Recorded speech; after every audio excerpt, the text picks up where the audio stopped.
السلام علیکم او ستړي مشه زه عمر خان یم. دا وخت مازدیګري ټیم دی او موسم هم ډېر ښکلی دی او وریځ راغلی ده سهار داسې وریځ باران هم وشو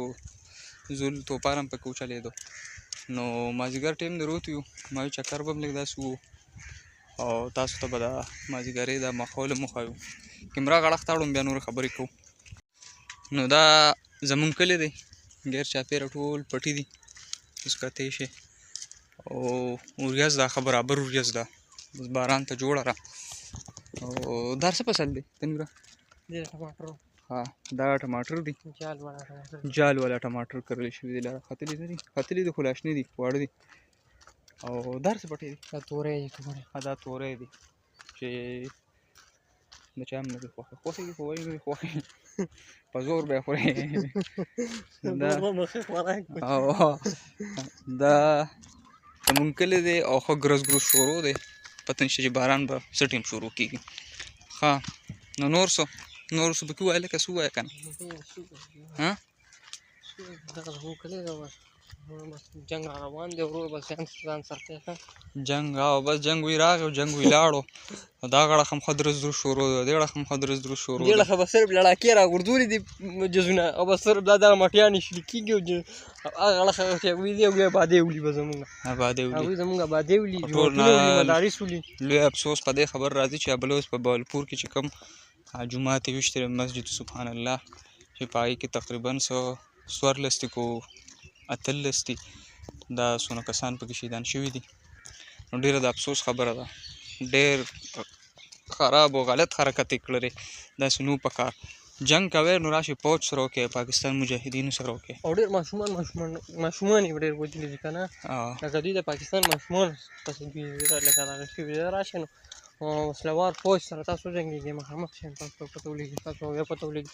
تاسو راغلي زموږ ماشومان ولې ابادي ولې جنګ خو قانون د جنګ دی چې ابادي به نه ولې بوډاګانو ته به څه نه وی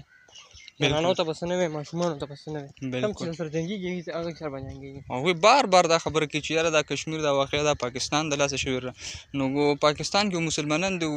اسلام مسلمانانو ته وایي چې جنګ په دوران کې به تاسو ماشومان زنانه بوډاګان نه ولې نو دا خو بیا له سیاحینو چکر والو نو کومه نښه دا پاکستان والا ویشتي نو بس دغه حالات دي دغه جنګ دی روان دی او دعا به د الله نه کوو چې حالات دې خدای نور نه خرابوي او بل دا خبره چې ټول غوبل مودي جوړ کړی دی حمله مودي کړی وه په کشمیر باندې او بس دغه دی عوام نه پوهېږي او عوام یې ولې نه پوهېږي خو اوس غریبانان بېوسه دي څه وکړي بېوسه دي څه کولی نه شي ویډیو لږه سټاپ کوم بیا خو خبرې کوو. نو بس دغه د جنګ حالات دي د جنګ خبرې دي او الله دې وکړي چې حالات صحیح طرف ته لاړ شي.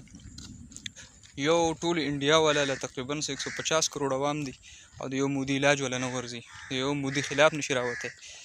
او جنګ کې عمر صاحب جنګ کې د دواړو ملکونو نقصان دی ډېر نقصان دی دواړو ملکونو طرف ته ځکه چې د دواړو د عوامو به نقصان شي سرکاري خلک په ټول په ټپ باندې کښېني تنخواګانې به ورله بندې کړي په معیشت باندې وګوره پاکستان خاص هم قرضداري ملک دی ګراني ده ډېر بېروزګاري ده او چې جنګ شروع شي دا به ډېر حالات ډېر خراب شي الله دې حالات نه خرابوي الله دې جنګ نه جوړوي موږ به دا نه غواړو چې جنګ جوړ شي خو چې جنګ شي نو بیا بس هم د ایمان په جذبې سره بیا ټول مسلمانان انشاءالله چې ولاړ وي فوج سره او بله دا خبره چې بس ټول مجاهدین تږي ناست دي چې آرمي چیف په کله اعلان کړي چې بس ورځئ پې خو بس آرمي چیف د طرفه د ښه انتظار دی نور ټول تږي ناست دي بس دغه یو وړه شانتې ویډیو مې ریکارډ کوله دې سره عمر خان زه اخلم تاسو اجازت تاسو چېرته هم اوسئ خوشحاله اوسئ لوی الله پامان.